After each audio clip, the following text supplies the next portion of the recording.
So we wanted to think of a way to let players know they're about to enter the EU LCS studio, and so we thought of traditional solutions like putting up a banner, putting up flags to let people know where they were. But at the end of the day, we felt like being here in Berlin, there was an opportunity to do something a little bit more local. My name is Attila. I run a company called Peach Beach together with my mate Lars. Our specialty is wall design because of our history and development in graffiti. So I think when we were thinking about the design itself, we wanted it to be something that the fans and the players could really relate to and understand. And so we wanted to focus on two major themes, being kind of the spirit of competition and also the act of being a fan. The sketch was very detailed but not completely elaborated and executed like a finished artwork. We tried to hide a couple of Easter eggs in there so that the true kind of league fans will be able to find little nuggets that they can relate to. I especially like the person with the Timo hat because I'm a big Timo fan myself. And I also like the team being all together after winning a match. It's nice though, it's nice. That actually looks a bit like FLICKR. I think it's worked out really well.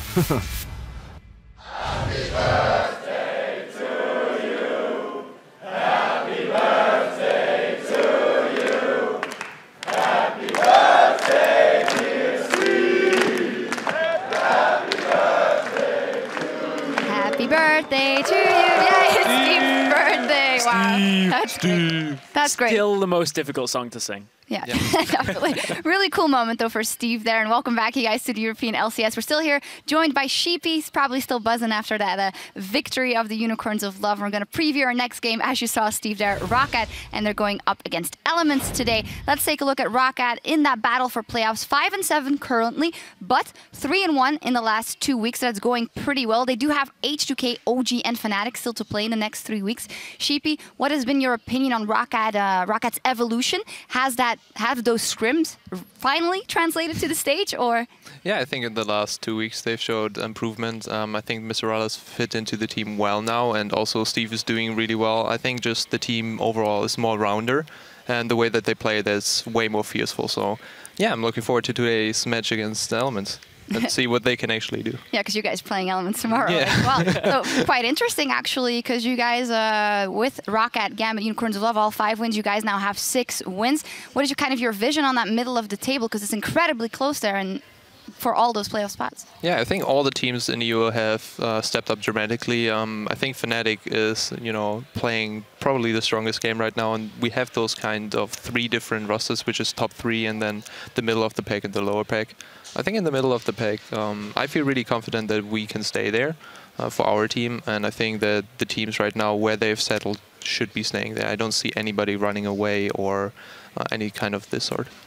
I think the thing to keep in mind, though, is for these middle-of-the-pack teams like Roccat, like Elements going into this game, every single win is going to be perhaps the most important of the split. Take it game by game, make sure you get the win on the board. And I feel like the teams that are going to adapt to the meta game the best are going to be the teams that are going to be succeeding. The ones that can bring in the aspects of poke or the hard engage in reply, I think those are really going to be the ones that will rise above. Yeah, and for Roccat, that has been Nukeduck on Varus, as said 80% kill participation when he's played that in their 3 wins in the last couple of weeks. How on the rest do you think that they've been doing in the meta, Sheepy? I think they do really well actually in the meta. Varus games are really, really strong, and as someone who has seen Varus from the start, I think that if you are managing to pick up the meta game, play those kind of poke champions that are being floating around all the time, Jace, Varus, yeah, you're just making your team so much versatile. And I think that Nukeduck was always a player who could adapt to the meta game, and he showed it once again, and hopefully he can show it again today. We'll see. He's up against Froggen and Elements in this one. Elements, they are 4-8, starting the week in 8th, but OG and H2K are already out of the way for them.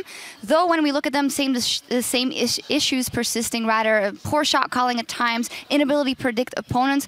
What has been your, opinion on the story of Elements, as they haven't been able to get off the road pretty well? No, I think Elements is pretty up and down. I think it was really smart move to ban out, for example, the Master Yi from Froggen, who is been rumored to be really, really strong. And you really want Elements not to play anything fancy, just play them the good old side, because I think that's something where people can easily beat them and make them play their own game. So that's basically it's 4 elements. And I think Roccat can actually exactly go into the niche and come out ahead in that. I think it's interesting when you watch Elements play and their draft phases. It seems to be so far departed from what everybody else is playing that it really is kind of a weird aspect of their game, and it shows in the way it translates into the game. You look at Elements and their average gold leads, they've only actually held a gold lead at all in 1 game in their last 10 games, so throw averages out of the window when it comes to it. They've been down in most games. So honestly, Elements have a lot of weird issues that if they can get past them in these last few weeks, there's no reason why they won't lock a playoff spot, but they have to do something about it fast. They need to turn it on right now. Well, we'll see what happens. The teams are ready, so we're going to send it over to the casters for a look at the lineups. Thank you, Shocks. As the teams are getting ready to make their final adjustments for picks and bans, we're going to go ahead and take that time to check out the starting lineups. On the blue side, it is Team Roccat, which means in the top lane, the birthday boy, Steve. In the jungle, it is Jankos. Mid lane, Nuke Duck. AD carry, Rales. Support Vander. Their coach, of course, is Yamato Cannon. And then we'll switch it up a little bit, go over to the red side of the rift where we've got Elements. That means it's going to be JWoww in the top side, Dexter in the jungle, Frog in the mid, Tabs the AD, Nif support, and Martin Mogensen, the coach for them. Yeah, obviously Martin Mogensen returning since Nif stepped down from the coach position. Back in the hot seat. He said, put me in, coach. I was like, oh, I'm the coach. Well, fine, let's play some support. And Elements initially looked a little bit better, Sally, but they still have the same flaws across the board, and they just play so passive. You know, when mid lane meta is shifting, they go for this super laid-back approach, and there's been comments where people have, you know, putting the alarm clock on snooze because Roccat notorious for late game. Elements notorious for late game, for whether it's for good or for worse. Might be in for a long one this time. Might be in for a long one. Picks and bans are up. The Gragas is taken off the board by Roccat. Azir banned very quickly against Nuke Duck. He has had some success on that this split. These are going quick though. Varus also banned away the Fizz too. This is something Roccat usually likes doing. It's called pincering jungles and first picking Lee Sin, because the one shining element for Elements on that side usually is Dexter on the early game junglers and just trying to snowball some of these lanes. Roccat say, okay, we usually want to Lee Sin, but we're fine with Ryze. And yeah, finally we see some poke getting challenged. So Varus is out. Chase. Nice, still open, so no early pickup. Elements may feel that they get baited. I like the Nautilus for hard engaging to poke with the ultimate, whether it's top or support, and I like the Sivir. I think it's, if Sivir's open, you should first pick her, and I think Roccat maybe even made the mistake of prioritizing Ryze over Sivir here. Yeah, a lot of target bans meant some of these guys have slipped through the cracks. We are going to see a quick pickup of Echo. We'll see if that does go to Nuke Duck, since he has 2 bans focused on him. This time around, Yanko said they had banned Rek'Sai on their own side for Roccat, so they're still letting the time tick down to see what they want to take for their next second rotation. And Dexter so far has played Gragas couple of games, 5, Rek'Sai 4, Sejuani twice, and Echo 1, so you have to reach deep, find a new jungler, unless he resorts back to that Sejuani jungler, so he might actually pick up his Lee Sin again. And when under pressure, he's shown that he could definitely do good things with it. Roccat taking a different approach, very early game skirmish with the Graves and the Echo and scaling component in the Ryze.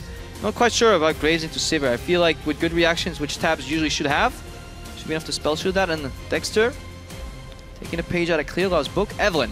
Absolutely. With Graves taken with the Corki still left available too. That is a little bit interesting. So the Evelyn locked in. How this fits into Elements comp, we'll have to see as we are going to indeed get a top lane Nautilus finally here in Europe. As the timer still ticks down for Rocket side though. Must ye. Still up. Still open. It is. So let's see how this plays out for Roccat here, because they banned out 2 junglers and a Fizz to get rid of JWoww, so they want to make sure that Steve can survive on that Ryze at the top lane. They gave up Sivir. They're playing a completely different style. They're not going late game at all. They're going for early aggression, snowball, which you need to do if you lock in that Victor later.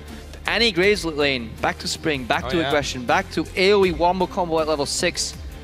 And Thresh Sivir will have a reasonably hard time dealing with that, usually because if you have one component in a bot lane that pops the spell shield, you're okay for if you're a Sivir. But you have 2 components, which is an Annie with an instant W stun, possible Q, then a buckshot. There's too much of spell shield and you can still get punished because the return damage just isn't that high. So we'll have to definitely keep our eyes on Dexter if he can counter gank that aggression. And Roccat, the 1 poke component left is the Jace. They add that one in. See what Elements do answer with. Will Froggen, will his legendary solo queue mastery get to come out finally, or will he go for something a little bit different? As we saw a minute ago, the Victor was still up and available. Froggen's played a number of these mids. As long as it's not another Vladimir. Oh yeah, and we haven't noted it just yet because it's so common to see that Nautilus in support, but obviously since the Thresh is here, this is going to be a top lane Nautilus for the first time, and I feel like it could actually, or expected rather, to do well into the Rise later, especially combined with ganks, because so much offensive CC, and Nautilus top lane is in a sense comparable to Maokai, that he relies a lot on his base damages, builds tanky, a lot of HP on the inside for that shield, and then just wants to snowball that, and just has a lot of crowd control, and is just a CC bot kinda.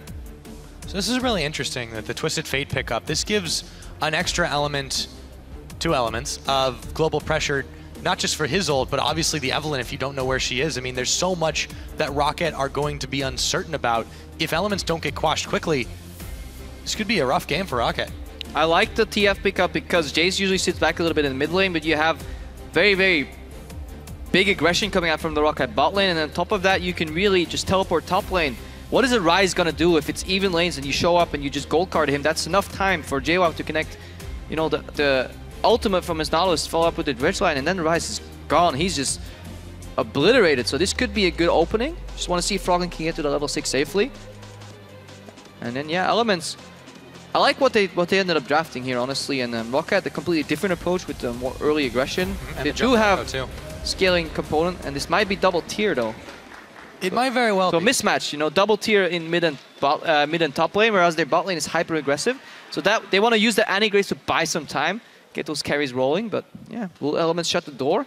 Usually they don't in the early to mid game. Well, we'll have to see this time around. Why don't you guys at home tell us what you think? Is Roccat gonna ride that into the late and take a victory here, or will Elements manage to grab one on the board, keep themselves competitive for the playoffs as we get ready to go into game number 2? Roccat versus Elements on the birthday of the top laner, Steve. Let's see who comes out victorious as we're on to the Rift. We might see a lot of blood because a lot of squishies on these teams. Steve, on his birthday, as you just said, relatively squishy early game. Annie gets blown up immediately. Nuktak, if he gets caught, he has cleanse, but very squishy. Look at the junglers. Evelynn, usually squishy in the early game, goes very low in that first clear. So let's see. I'm very interested to see how this game will play out and what the strategic choices will be for these teams. Yeah, I want to see where Roccat decide to focus their attention early, because they do have a lot of powerful scaling up. The bot lane should be able to take care of itself. Elements are stacking heavy on this top side. JWoww revealing himself obviously as the top laner is not going to give too much information away, but if he clears Steve away, he might be able to go in early, get those wards down for vision. Elements want to swap for multiple reasons. Graves, Annie should beat Silver Thresh quite handily. Rise is inferior in a lane swap to almost any matchup because he wants to just get that tier scaling and going. So, and then Nautilus has a lot of basic utility. Just quote from Jat, you know, the best thing about having Nautilus in the top lane is having Nautilus on your team. Even in the lane swap, he still offers that basic CC, what you need to shut down these like max range scaling compositions in terms of poke. And then you dodge the aggressive component of Roccat. So Elements should be looking for a lane swap here. The map has been divided in 2 parts. So we should be able to see that come out. And obviously the Riptide from Nautilus is just so good for double jungling because even level 1, it starts at the 6.7 seconds cooldown, so 7 base. Because people are running 5% CDR, that's quick. And as you level that up, it goes down to 4 or 5 seconds cooldown. You can use that a lot, and use that base damage of that to add up over time while you build very tanky. Nautilus scales well with HP on his shield. And though it does look like Roccat has definitely had the better of these games earlier on, or rather in this split so far. You go back to week 4, that last time these two met, that was actually a win for Elements. So if they win this here, they're 2-0 against Roccat, who actually being zoned away from this Gromp. Rallis and Vander show up, and Tabs and Nif realize that they might have been had here. They have to take the 2v2. They have to do it now. So Elements with an incredibly greedy start. In addition to starting with their bot lane at the weak side of Roccat, invading very deep alone, they send their jungler and top laner to start at their weak side. So they start in 2 offensive quadrants, which is very risky. I would have liked Elements just start 4-man in that bottom left quadrant of the jungle. They're facilitating that XP, and then even if you get the 2v2, you at least guarantee that your bot lane can take their Gromp. Elements very greedy and they get punished for it. This puts their bot lane behind in the matchup. Also behind in terms of damage because they just got chunked out. They were late to lane. They lose the lane from position. They lose the lane purely on matchup. So Dexter, he needs like a Hail Mary gank right now. Yeah, he's going in very, very early, level 2. See if he can find some damage onto Rales. Staying just out of range of the vision. Tabs, Sniff. They're going to get the Ignite off onto Vander, but Tabs might melt before this is all over. Dexter turns his attention to the aim. There's first blood. They will be able to take it. Maybe not a Hail Mary, but a couple of points for Elements to start this game off. And this is crucial. Dexter shows up with the level 2 cheese red buff, straight gank. Because he had to. Elements, Sniff, and Tabs were getting zoned right there, and you saw the aggression from Vander. That works in every case except when a jungler just shows up. And Dexter finally using that offensive power of Evelynn and her invisibility to his advantage. This could be enough to snowball, you know, buy enough time in that top lane. We'll have to see. Very, very early on into this one. The bottom laners, or the top laners in the bottom lane, I should say, they're getting off to a rolling start, but it's Steve who's getting himself the advantage. Look at that CS difference. Yeah, he's a 40 CX to, or 15 CS to 6, and now Nautilus has to CS on her tower, and this is a problem that Elements has very often. Now Nautilus has an auto attack reset on his W, so chooses to use it. Ooh, sloppy CSing by JWoww. Tab shows up, takes a little bit of CS. So that's a problem Elements have very often, is that both their side lanes need Dexter to gank.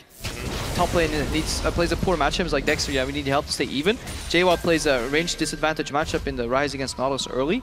Yes, once he gets that level 6 and he can lock down the Rise with the help of the jungler, he can kill him. But straight up 1v1, it's going to get rough. So everybody needs Dexter, but Dexter wants to farm too. So this is a bit of a catch-22.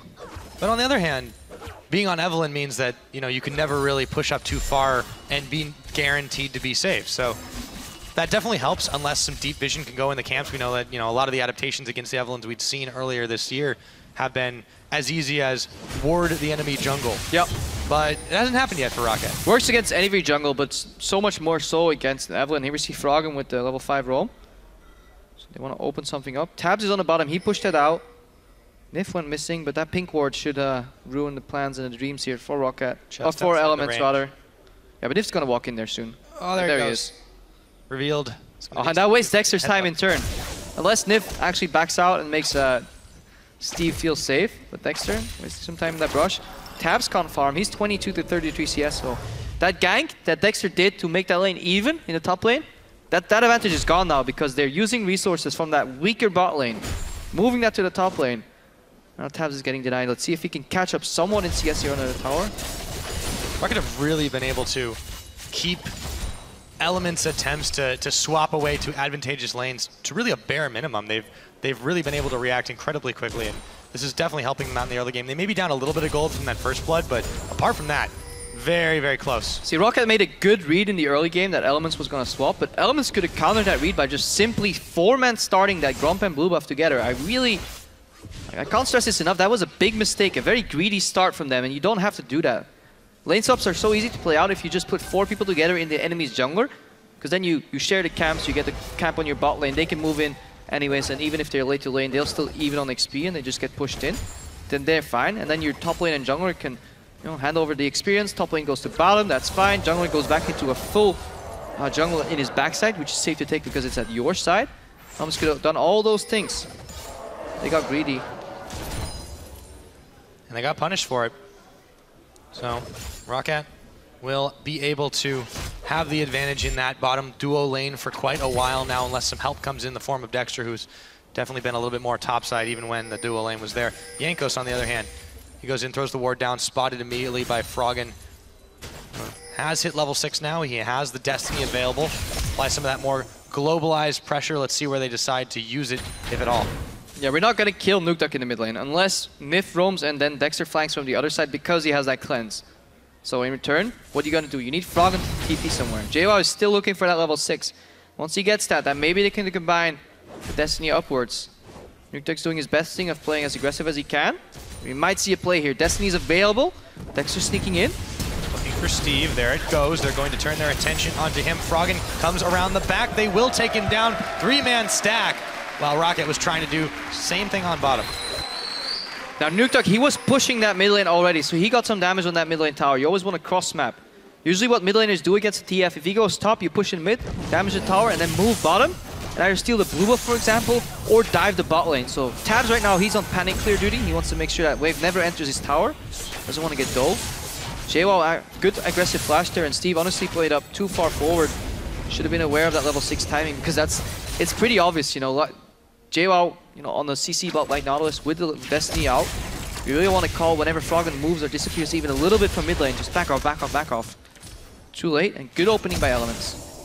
Yep. 2 kills to 0. They have built themselves up a little bit of a goldie despite losing fairly handily in that bottom side. They're still staying relevant. And the other thing about this Sivir, you don't have to get ahead on it. As long as you can be relevant enough to press R when you're all grouped up, you can still get that utility. Yeah, Sivir is fine playing with a mild CS deficit. However, the Rise getting free farm. Yes, he died, but he's not going to die again. Usually in the top lane of your, back in the day, whenever somebody died, it was very heavy 1v1 matchups. So if you die once, you keep dying. I don't think Steve's going to have this problem, so we'll need to see repeat ganks from Elements to keep him down, because he's stacking his tier right now. Just going to take a look at my screen. He's at, oh, not that much, 46. But right, so it's going to be a little while. Still a while for Steve to stack that up. Still, we always know Roccat, they like to go for these later game things. Elements has historically been that way as well, but they've kicked it up a little bit early on. Jankos now coming to help up on the top side. Dexter coming in tow, so both junglers looking to make this a party in the top lane for Steve's birthday. Yeah, and usually these 2v2s, feel Elements might get the shorter end of the stick right here. Jankos finally doing what he needs to do. You identify the prime target for your opponents to gank. That's obviously, Dexter's not going to gank a Sivir lane, he's not going to gank the TF lane because Jace has cleansed, so he's obviously going to focus himself around Steve, the hyper-scaling, you know, major late game. So what you do is you counter gank. This might work out very well for Roccat. Sends me in the depth charge, in comes the Evelynn. Agony's Embrace, Jankos is too late to the party, however, might be able to finish off Dexter with a bat, but not quite enough. Chased away by JWoww. And this honestly is poor communication coming out of Roccat, and I feel Steve should have flashed. Once you see that Nautilus ulti come out, what you need to do is make it so the play is super telegraphed. You flash out, this buys you another second. That's another second for parallel conversions to be put down on the floor, Jankos to dive in, and you turn that around with massive AoE damage. Steve did 0 damage there. That could have been enough for a sweet double kill here for Jankos, but miscommunication. And playing a little overconfidently there, trusting way too much and being able to time it up. Steve died twice with flash still up. That should probably not happen. I mean, a lot of people talk about how Steve tends to die very early. That was his 9th death in, what, pre-10 minutes or so? Like, that is getting a little bit ridiculous. I just had Spellsy letting us know that pretty much the most out of any top laner in the LCS. Yeah, by quite a margin even. Definitely adds another first blood to that list right here. He was leading the first bloods. The second place was 2 first bloods down. So Steve, yeah, feed. However, he's been resilient. His late game has been better. Yeah, and he's on Rise too, so he definitely has a lot of ability to continue to roll forward. Now when Vander hits 6, this very passive farm bot lane for Elements gets turned upside down because the Tibbers is enough to close the gap, and then collateral damage from Graves with the buckshot can just AoE, just evaporate the Thresh mostly. So when you play this matchup, you want to defend your AD carry, but take one wrong step, Nif, and you're donezo, you're gone. And that's why Roccat is now moving their jungle to the bot lane. They gave up on Project Steve. Jankos wants to farm some and get an opening. Dragon, looks like it's going to be procced here by Elements, so they will be able to secure this unless, of course, Roccat do make a move to defend. They have 3 members in the bottom side, but they're not going for it. Jankos seems to be a little bit uncertain. He's late. He's late to the party. He was late to the party in the top lane. He's late to the Dragon party now. Jankos is sitting on a 0-0-0 right now. Not quite usual. We used to call him the First Blood King.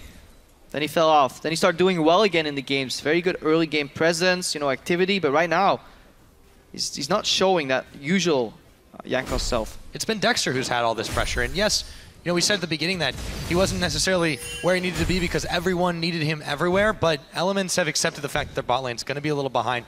JWoww has been helped out quite a lot, and this has been Dexter getting some early gold. He's picked up both the kills starting off, and the Evelynn is definitely a threat that Roccat have to recognize. And now you see the difference in that matchup in the mid lane here. Pressure from Nukeduck. He got the tower down low first. Pressure's Froggen out, and Froggen now has to find an opening with his ultimate later. So we see people roam around, set up for a potential bot lane dive, but looking at the top laners, both have teleport right now, and this is the difference in this matchup. The farther you get into the game, the more, you know, opposite it becomes. Steve is very squishy with high damage. And I'll finish the story later. Looks like We're going to see the Destiny Gate coming in. Yanko's immediately preemptively flashing, and with the Ghost on, they catch him. Boomerang, Dexter is able to take him down as JWoww looks around the side for more. Dexter lanterns his way back to safety, maybe not. As Shutdown. in came Steve for the shutdown, gold back in his pocket. JWoww being chased out by Nukeduck, and Rales now sends out the Riptide. Won't be enough. As Nukeduck takes him to the skies, it takes him back to Fountain. A 3-for-1 for Roccat. Elements take one, but they get lured into a trap. They don't kill Nukeduck at all. He still has his cleanse, and he deals so much damage. And Steve, he was down 0-2, but he got the shutdown on Dexter. So everything that was playing in Element's favor now is gone, evaporated. Let's watch that again right now. Dexter finds Jankos, or Jankos finds Dexter. Whatever you want. He engages, obviously, because he has Nukeduck in his back. And the damage misses. Ooh. I think this is actually bad, because if the damage hit, maybe Elements played a little more careful. And the stun. They stacked up too. They stacked up, double tibbers in the parallel conversions. I feel like the hook that Nif did dragged. I would almost dragged Jankos' Echo back into his own parallel conversions before he died. Nif two-man stunned his own team with that hook, understandably so. And then the tibbers came in, and that was wombo combo. That was enough. And just touching on that top lane again, Nautilus gets very tanky with repetitive with repetitive base damage stats, whereas Steve is very squishy with very high damage stats. So it's a a kind of opposite way, and then as long as Steve gets the upper hand, he can start to nuke down the JWoww, especially if he has his jungler to help him. Yep, JWoww will have to back off, play safe under the tower with a whole horde of minions there. Steve is going to keep throwing out a couple of Qs here and there. Shield used. There you go, Parallel Convergence is on, in comes Jankos. He's gonna get stunned up, Rune Prisoned as well, so he can't get out of it. Two-man tower dive successful, Steve tanking the tower, but he gets another 2-2 now on the rise. Yeah, whoever gets ahead in this matchup will start snowballing. The problem is if JWoww gets ahead, he has a hard time killing Steve on his own, but if Steve gets ahead, can dish out the repetitive damage and whittle down JWoww, eventually with the help of Roccat, of Jankos rather. It's that kill. Down in the bot lane, 20 CS differential, Nif, hook goes wide. They're losing a tower in the top lane. They're trying to get one return in the bot lane. Aggression from Elements. Stunned on its tabs. Dexter came in, however, couldn't take the 2v3. The chase sends a shock blast, dodged out by Dexter. A lot of pressure, a lot of attention being paid to this bottom side, but you have to respect it as Elements. There is some serious wombo combo damage, especially between Rales and Vander. We saw it in that previous fight with the big bear into collateral damage combo. Yeah, so much damage on the side of Roccat, and Elements honestly pretty squishy. Froggen has 1.4k HP. Dexter sitting on somewhat of the same, because he went for that warrior enchantment. So yes, if Elements can make the picks with this composition, they have a lot of damage to just lock down one target, immediately blow it up. But if they get caught in the wrong side of town, bad team fight, just one Tibbers is enough to get just blown up immediately. Yeah. Just mid-range. Look at the build from Froggen. Early boots upgraded. He has the Sheen, Codex, Forbidden Idol on top of that. So all he has is, offensive / mana region / movement speed / damage stats, but there's no defensive at all. So he needs to make his ulti count, and if he goes in a little bit too deep with the Destiny, he just gets blown up immediately. It's definitely a touch and go game for these Elements. They have to respect that counter engage. If they cannot get the pick, it won't work out in their favor. As it stands, 1 tower to 2 in favor of Roccat, but Elements have that burst dragon, another spawning in just over a minute. So the team's gonna vie for that control in and around the pit. So taking their time on it. Froggen eats shock blast from Nukeduck though. Like very forward, not worrying now the tower's gone. Yeah, Nukeduck's cleanse remains to be popped, so he can play aggressive because he knows he's never even been in a situation where Elements try to shut him down, aggressive on him. And he has a lot of damage. With the right assistance of an Annie-Roam or Echo showing up, he can immediately turn that gank upside down and come out on top. So Elements, a little scared, playing on the back foot. And Roccat, this is manifesting, this passive Elements behavior right now is manifesting in a tower for Roccat. And most importantly, some deep vision on the red side of things, facilitating Steve's scaling. If you look at his tier again, he's now sitting at 400, 750. Two very potent damage threats of different kinds. Steve with the magic damage, Nukeduck with the AD. And of course, they still have to respect Rales, who's, in all honesty, having a fantastic game by the standards that he had in the previous, since he came in replacing Woolite. He's been all right. He's done what they've needed in a lot of these games, but he's never been really the highlight standout. And right now, sitting on the Infinity Edge, basic boots, working his way towards even more. Looks like some armor pen there. He's definitely making Elements fear him, and that's only the mid-game threat. And Rales, in terms of AD carries, he's praised for his positioning, most of it. but also in terms of what he gets from Roccat in terms of gold share is relatively low. But what he does with that, he deals a lot of damage per gold spent. And that's a stat we're tracking as well. Is damage matters, but it also matters how much you do with how many resources. And Wallace in that regard does very well because damage per gold spent, he's the highest in the European LCS right now. So he definitely makes every penny count. And that allows for Roccat to open up that gold to different carries because he doesn't need as much to do damage. So they give it to Nuke, they give it to Steve later on. This makes for a very versatile Roccat if they can get rolling, but they just still need to speed up that early to mid game. Yeah. Still so slow. Still very strong. Part of this is the composition that they have built for themselves, waiting for Steve and Nuke to get to these very powerful points. But for now, they haven't really given Elements an opening to get too many pickoffs after the initial foray onto Steve. He's come back thundering with an answer. Had the Rod of Ages, still stacking up that tier. 4-man in the mid lane looking to try and push Elements further back so they can get a jump on this Dragon. Nif takes a shock blast to the back. Might be the cue to start. And I really like this Annie pickup from Roccat because with the distortion boots and those repetitive flash tippers, so much zone control coming out of Vander here. Putting Elements on the back foot, and Dexter, usually on Evelyn you want to flank, you want to find your way to the backside, just slow them down. But he's playing damage Evelyn, which kind of wants to come in second. Because if you go in first, you just immediately get blown up CC'd. One CC is enough to take Dexter down, and then all that damage is wasted. Elements only one tank right here on JWoww. Yeah, and speaking of Froggen, one he tank. might have to Destiny out of here. Oh, he's going quick, but in comes Steve, and he's gone. Magic disappearing act from Froggen. Saves his own life now, but that is not going to help him in the next few seconds. This summoner's burned. No Elements, because Roccat moved to the bot lane, they can now rotate to the mid and start sieging that middle tower. They group with Sivir, they have the TF ulti that revealed where Roccat was on the map. So they get information, but they're too afraid to go for the siege on the middle tower. They don't want to get womboed, so they move to the Dragon, which is a slightly wider area. They dodge the first shock blast, that is good. They secure the Dragon. Number 2 for them, so they definitely buy themselves a little bit there. Didn't go for the unsafe objective, instead went for the safe option. Still down a little bit of gold versus Roccat, but here we go, it's still fairly even. Now, usually at 20 minutes, in the last 6 games that were played, Roccat, they had a gold lead in 5 out of 6. Elements, they were down in most of the games. They only had 1 goal lead in their last 6 games, and that was what we're seeing here. On average, Elements was down about 1.5k, and Roccat, they were up on average 1.9k, so we see history repeating itself here. Roccat slightly ahead.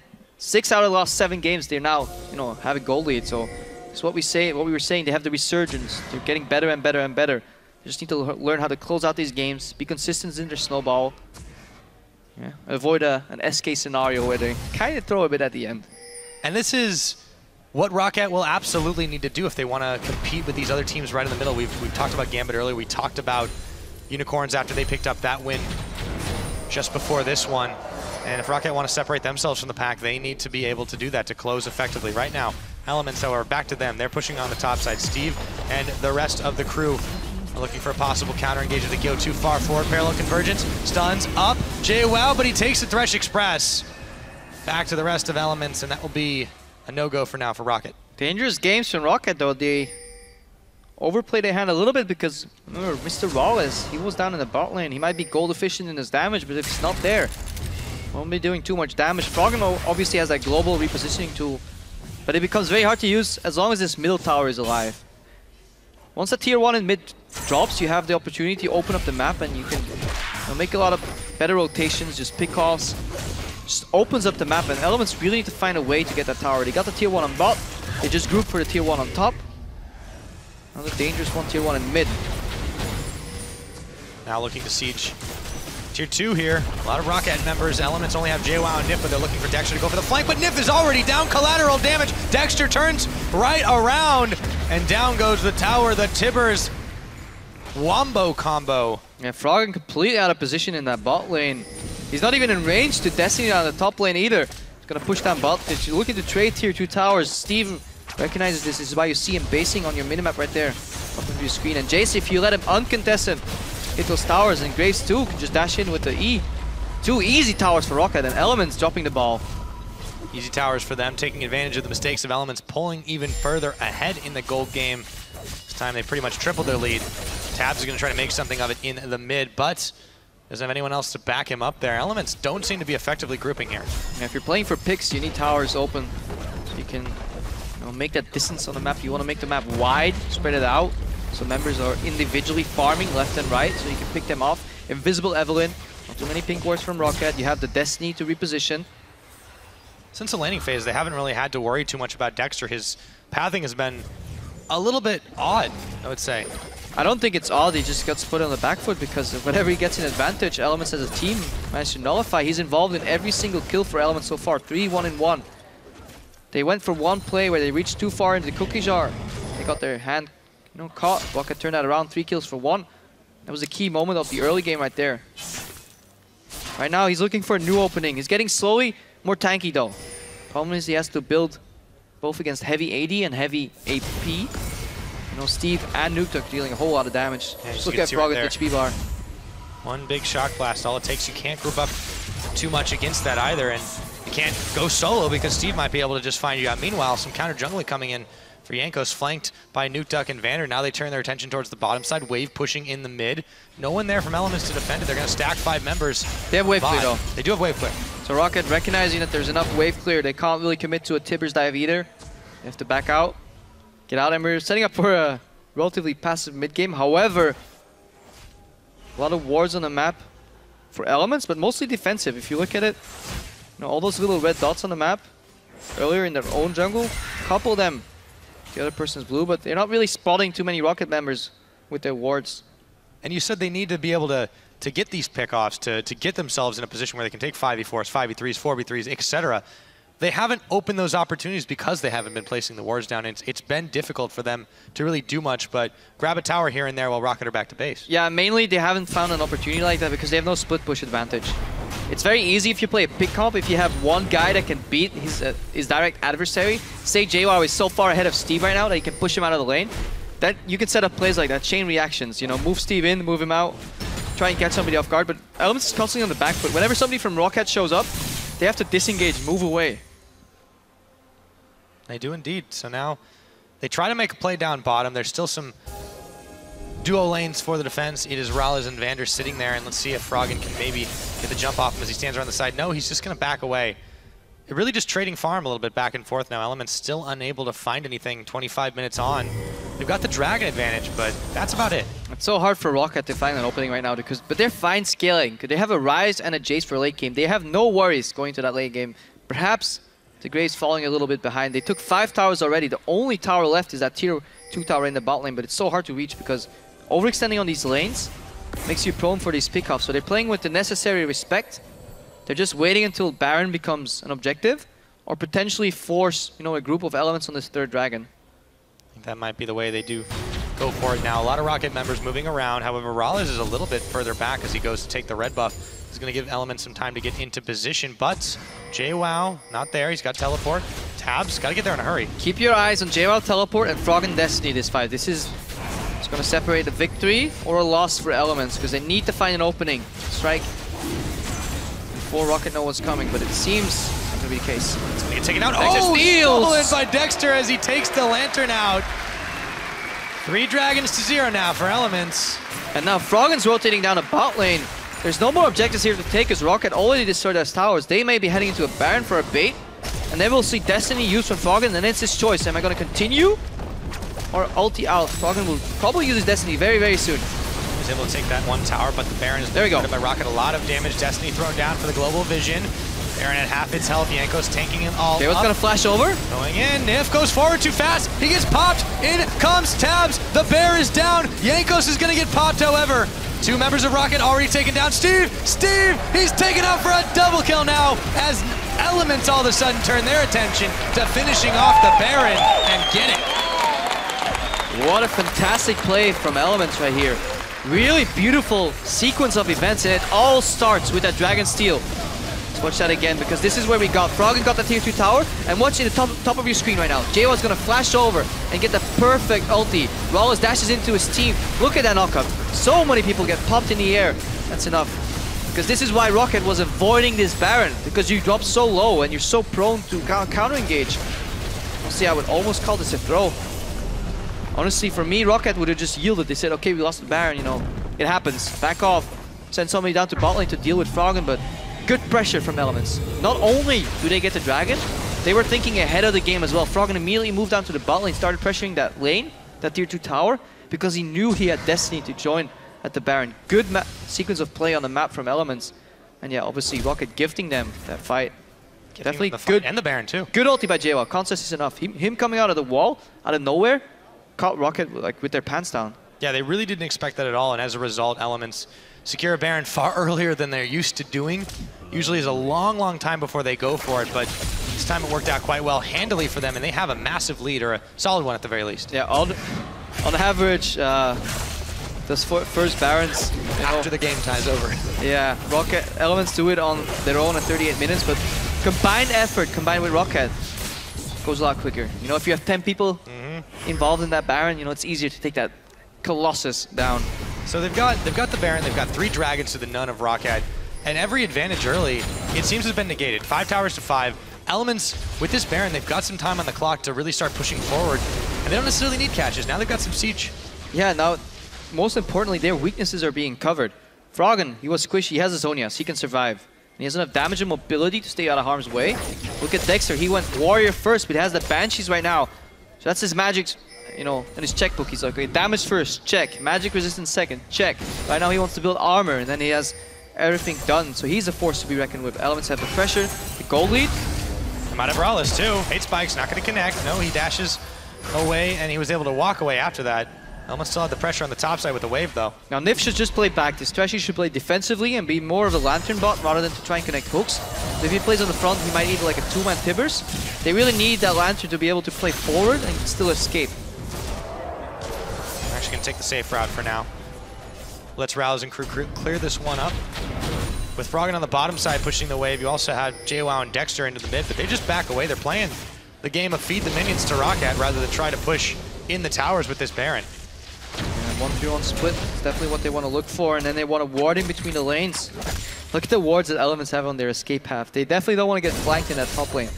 Froggen's fine. He's just looking for an opportunity to use Destiny. Just want to find somebody that overreaches their bounds. Worst case, they keep this up constantly until the next dragon. That's going to become a win condition for Elements. Once you're at 3 dragons, you get the 4th one and you immediately put pressure on the game. Yeah, and 4 Elements as well. They are not always the team that secures the most dragons. You know, coming into today, they'd only secured about 17 to the 32 of their opponents. You know, that's roughly half the dragon, or rather 1/3 of the dragons in all the games. This time they got 3 to none. They're definitely playing above and beyond what we've seen from them so far in this split, and you have to wonder if it's all coming together finally at the end. Yeah, well, I'm not quite sure if I could make that statement. Honestly, I feel Rockat's gifting a lot of things to Elements right now. Yes, Elements had a good early game, but they needed that cheesy gang from Dexter in the top lane. Well, not cheese, call it a beautiful strategic opening. Call it what you want. Dexter ganked level 2 with red buff. He preserved the early game, then he starts snowballing. Elements eventually overreached, but then Roccat made a big blunder. Yeah. Hang on, Steve. JWoww. Outside of the parallel convergence, the red buff still being fought over. Dexter's not done with it just yet. This is something you see teams do a lot. When they lose an objective they were so sure they were going to take, they do like, I wouldn't call it tilt, but they want to make up for the loss. You know, it's called chasing a loss, and happens in poker a lot where people don't make rational decisions because they want to get to the state they were in previous. Roccat were sieging that 3rd dragon. They were so sure they were going to get it. Then Dexter walks in and steals it, and Rocket's like, okay, we need to make something happen. Look at the bottom though, we can't go mid, we got the towers, we can't go top, so they say, okay, let's try and force something at Baron. And they didn't think ahead too much. We're clear in their foresight, and then Elements capitalized so well on prime position to actually close out this game and escape the relegation danger. Yep, keep themselves ahead in the books, and for Roccat, you know, they need this win, considering especially the Unicorns picked up theirs earlier today. Roccat, every single game counts, especially when you have as tough a schedule as they do going forward. 3 of the top tier teams, all 3 top tier teams, still 1 game remaining. The Elements look to start off this dragon this time. Look at the shock blast and the offensive zone from Roccat. Are they gonna do to Elements what Elements did to them at the Baron? It's gonna be a tense fight. Everyone's here. The dance commences. Dance of Dragons. Still waiting on the next one as Jankos gets caught in. Dashes away, phase dive. Dragon still being fired down though. Roccat may be able to secure this unless Dexter can get it. No! It's taken by Jankos. The fight starts off. Steve has to flash the hook. Everything resets, but the Dragon is in Rocket's hands. And the lanes were in a good position for Elements to stall this out. Roccat actually have an opening in the mid and the top lane here. They have to deal with bot lane though. This is Elements' way of forcing them back to base. Do not lose their tower in the mid lane. Crucial smite here coming out from Jankos. He gets that Dragon. And we saw that hook from Nif on Echo. That's the one target you don't want to go on unless you can chain CC him. Because if you give him one opportunity to use his chrono break back to his ghost. Hang on, Steve is chasing Dexter here. Looking for it. Jankos going in onto Dexter. Hate Spike's flank, flashes the parallel convergence, running away as fast as he can. The rest of them are there, and Rales collaterals him down. And not sure why Dexter was still around and how he couldn't escape with his flash. Probably should have just flashed earlier, stayed out of sight. Yeah, it's hard to run away when you're wearing heels. I wouldn't know, Pyra. It's true facts. I'll just leave it at that. So one member down now for Elements. This gives Roccat with 15 seconds on this next Dragon to set up some vision, but I don't think they'll be making as rash of a decision as they did last time. No, but it buys them time. Dexter falling here is crucial in terms of the tempo. Just Roccat knows they're playing 4 against 5. They can move in anywhere. You know, they get those wards down, and Froggen, yeah, he has all those wards in the bot lane. They're no use. Destiny comes out. There's no Dexter this time though. He's back up, but he's had a Watch long JWoww way from Fountain. JWoww sends out the Riptide, gets stunned up. They still got some AoE damage, just trying to buy some time for Dexter to arrive. Nif is gonna get the hook off onto Nuke Duck. Baron is helping him out, but it's taken down by Roccat, and Elements suddenly have to bail out. Or do they? Going back in, looking for Nuke Duck. Hook is flashed. On the hunt, they were chasing him down, but didn't have enough. Roccat secured the Baron, but they had to get out. Roccat secured the Baron, and most importantly, Vander managed to preserve his flash this fight. So we'll see aggressive push from Roccat coming out with the potential of a flash Tibbers. Destiny is still down. Suddenly this game got swung upside down again. It had quite a mirror of the earlier scenario. Now it was Elements losing the Dragon and Roccat picking up the Baron. Not exactly in the same order, but pretty much turning itself right on around, and as a result, Roccat still behind in the gold game, but they close the gap just a little bit here. It's only about 4,000, a little bit less than that differential, 35 minutes in, and Elements look to be setting up what they hope is a brush bait. Roccat move into that area. Aggression happen here. Good position, honestly. Dexter's up ahead too. With the convergence. Rocket's still playing very, very safely here, though. Now Tabs, he picked up a defensive item for himself on the QSS, so he wanted to dodge that, you know, Tibbers, making sure so he can survive, so the Lantern can potentially go to somebody else. Whereas Rales, as we said, you know, so efficient in his damage done per gold spend, because he doesn't build defensive items. He's building up towards probably likely to be a Phantom Dancer. And if he has the space to move in these fights, he can deal a lot of damage. If he has to be put on the back foot and run, probably not so much. But if he can use his dash aggressively, reset it with more auto attacks, and he can actually still dish out good amounts of damage in these fights. So despite the Baron, Roccat give up a tower by not defending it. Elements took the long game for that one and were able to take it down. Roccat have really yet to utilize this Baron very effectively. They're not pushing deep into Elements territory. Very conscious of potentially being caught out. Yeah, definitely respecting the picks from Element, because all Roccat need is one good opening, one Tibbers, one parallel conversions hitting, one snare even from Steve, and then just piling on with the damage, just obliterating Elements. Element's trying to you know, prevent that before he gets set in motion. And the invisibility from Dexter is definitely a worrisome case, but finally Roccat push in. Only 2 members here though, but it's being defended by just JWoww. Shouldn't be able to hold the line for much longer. Rales has some serious damage he's putting on this tower. Riptide comes out, Rales avoids it. Dragon in 2 minutes. Hello? Now, Elements. dodge the hook. Elements are there for the defense. They've ruined Prison. JWoww, down goes the tower. Shock Blast flying. Hits Sniff again. Inhibitor. I don't think they can defend this one. Watch Dexter flank. Watch at the bottom. This is what we want to follow. Is Dexter going to get the flank off? Yes or no? Running out of time here. Inhibitor will just about that hook's never going to connect. Down. Dexter took way too long on that one. Yeah, his team wasn't in position. Really, the flash from JWoww is what sealed the deal at the Dragon fight, or the Baron fight rather, because you want JWoww to flash it, draw the attention. Then Dexter wants to come in. We said this earlier. Secondary engage. Looking for Jankos. Destiny is on. Can they catch him? Parallel convergence. Hook is going to catch Jankos. Will he be able to go in? He's going to chrono break, but still fall. Froggen had him with the card. Dexter moving in. Froggen as well. Tibbers goes Messiah down. It missed it. No, there we go. I don't know. That was the reverse Messiah where he ultis in, and usually what people do as Froggen picks up his 600 kill in the LCS, usually what TFs do is they port in and then press Zonia. And Messiah did it first and was renowned to do it. And then people figured out we can do the reverse Messiah. When everybody is expecting you to do it, good supports like Vander, they can, you know, pixel perfect hit you as you land with the Tibbers.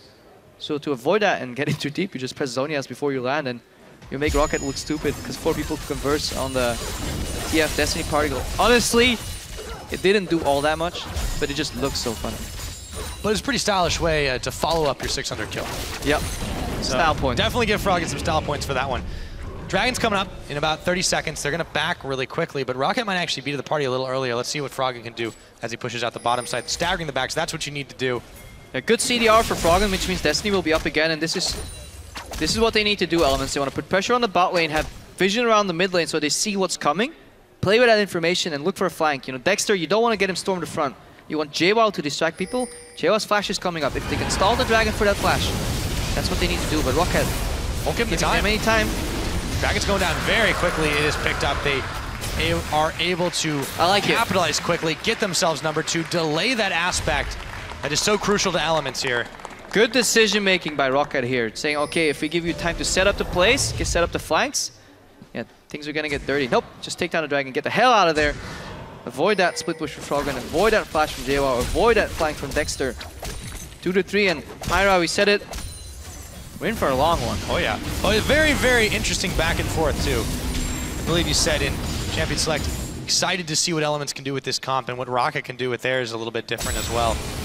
It has definitely been a big game by all accounts, 39 minutes in. I don't think either side played the compositions to their perfection, but there's a decent amount of respect coming out from Roccat. Some solid plays from Elements with the occasional, you know, overreach. So I think both teams are playing on the same level, respectively, you know, of League of Legends. But vying for those middle spots in the playoffs. Yeah, honestly, remember where we are in the standings. Roccat was tied for 5th coming in this week. 5 wins, Gambit, Unicorns of Love, and Roccat. But of course, Elements, they might have been down in 8th, but that is only 1 game apart from those teams right in the middle.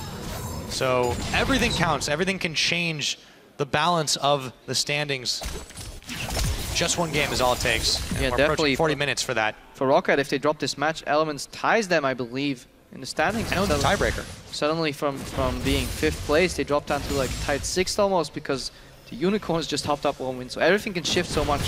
As Shock said over in the opening of the shows, everything is in flux in our middle of the table. Fnatic, they don't care. Fnatic don't have too much to worry about, that's definitely true, but we'll get to that one a little bit later in the day. 45 seconds will be this next Baron. We've had one go either way in very, very exciting fashion. Will it happen again? We'll have to find out. Something Pepinero actually has done against Elements in one of the matches. Played a split push TF. Constant nuisance because you can't commit to a push, because if you don't make that 1 minion wave count that you're going to hit into the tower, then on the other side of the map, TF will just take a tower of your own. Dexter face sick, but has Banshees. Froggen, threw down the Destiny. Looks like Rocket's still playing respect game. It's too far, Elements. Not going to work now. Yep. So in the end, nothing gets done. Still continuing to try and split push, out-split push the opponent. Froggen is on the mid, while Steve is on the bottom.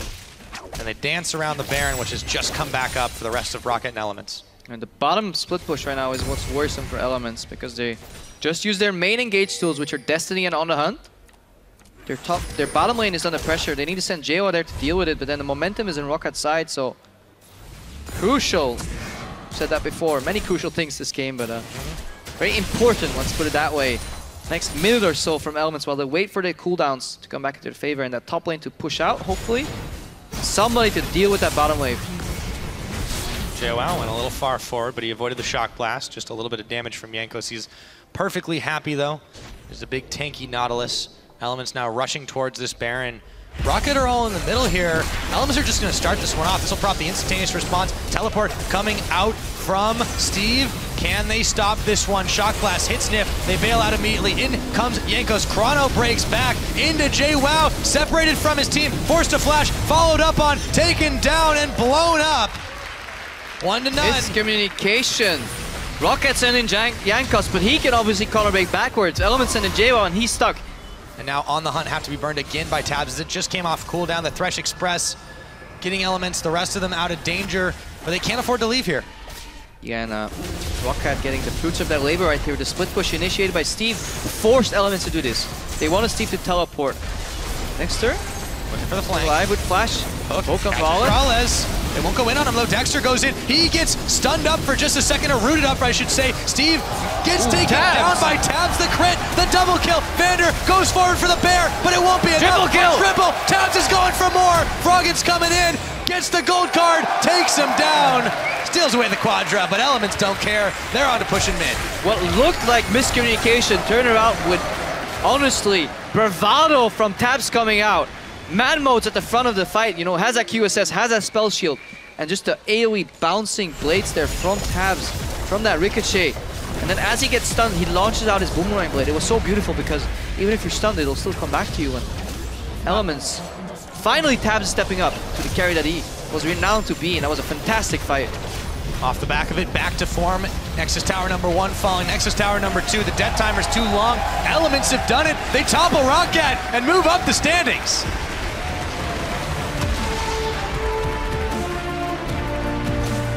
And to win that fight 4 against 5, defying all odds right there, Roccat, they thought they had it, you know, they just took down the main tank, the main engage. They had Elements backed into a corner because they could see whenever Evelyn came in.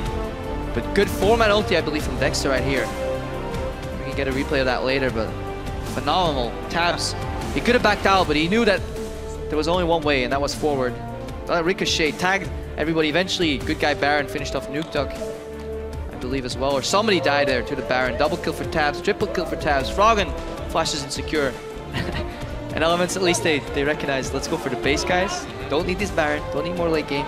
Actually finish the game.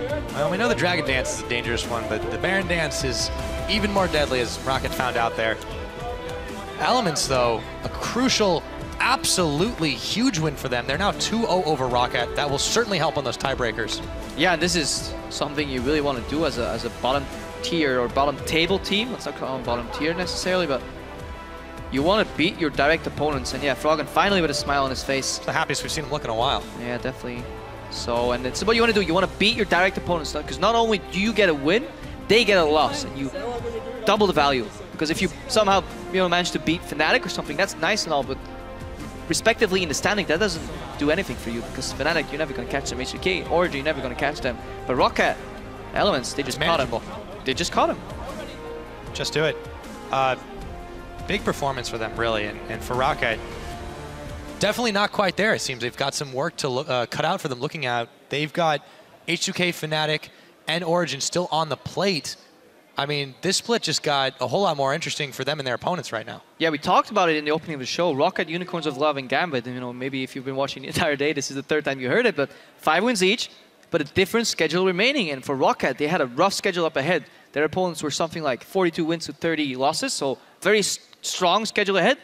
And Elements was one of the weaker teams in that strong schedule, so they fully expected to beat Elements and then maybe draw out a miracle win against one of these stronger teams. But dropping the ball here means a lot for Roccat. Absolutely. A big, big win for Elements. And to hear more about that one, we're going to send it side stage. Repulse is going to have a word with the invisible jungler that still had quite a lot to say.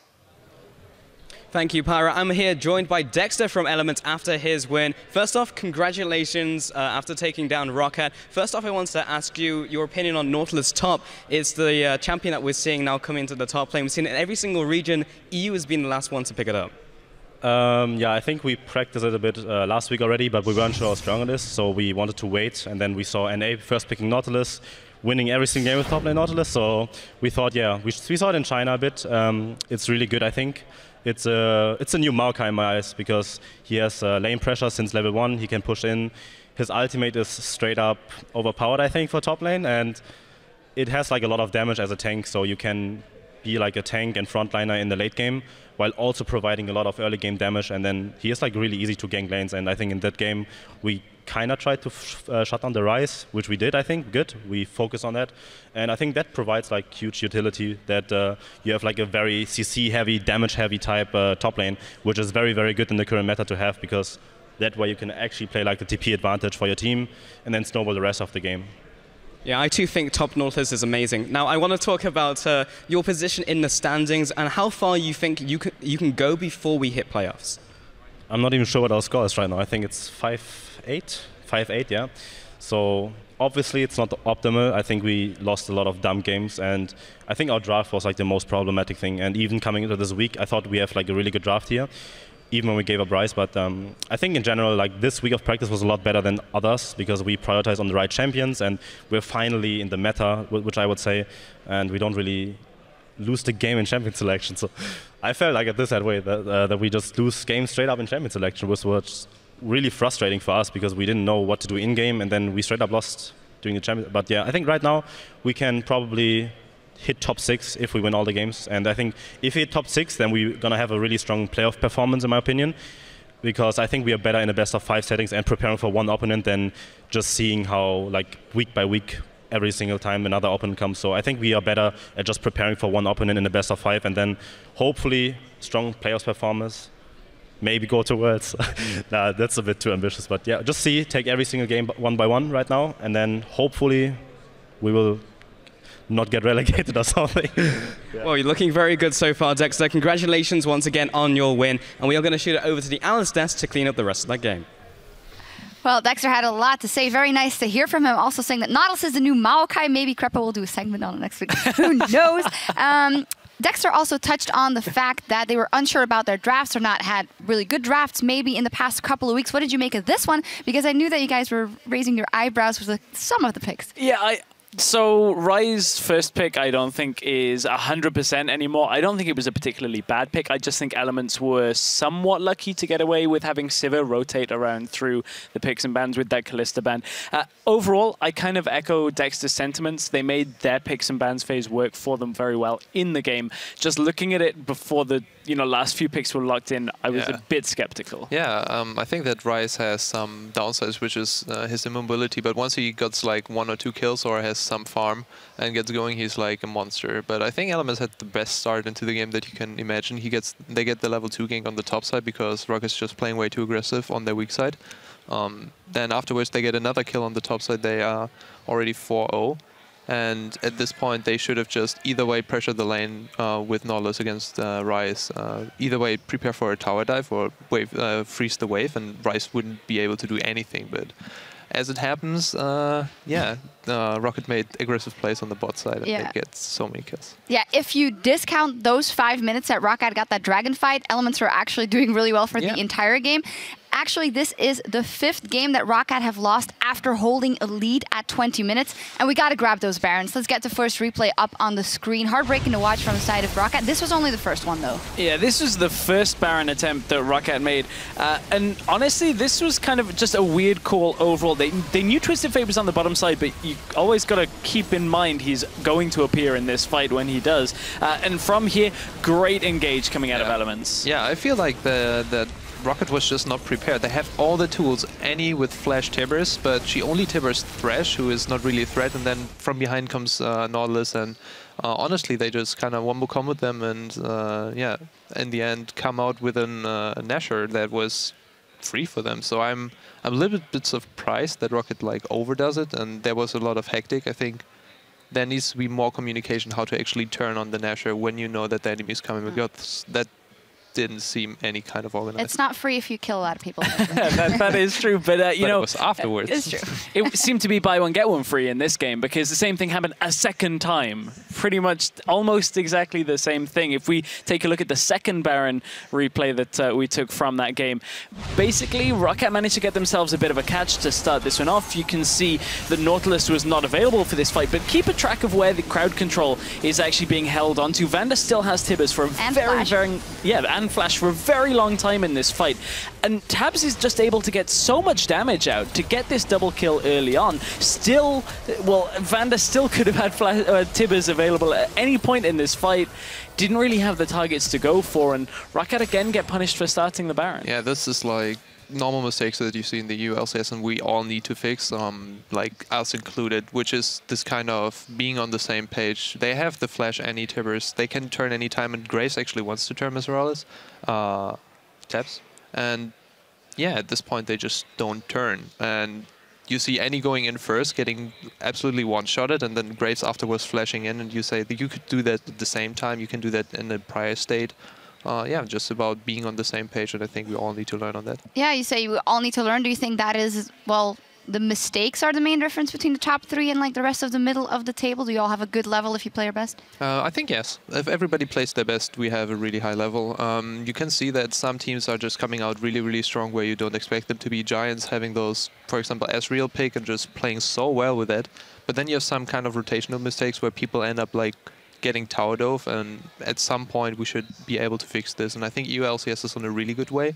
Fnatic being really far ahead, making the least amount of mistakes, and you see how it's, you know, showing in the scores. They are 12-0 now, and yeah, I think just shout out as well to their strategical play. I think this is something where if we see more in the EU LCS coming that through, we will have really interesting games. Yeah, and talking about top teams in a few minutes, Origin will try and hold off Giants Gaming as Pepinero and his team look to pad their record and keep themselves safely in playoff contention.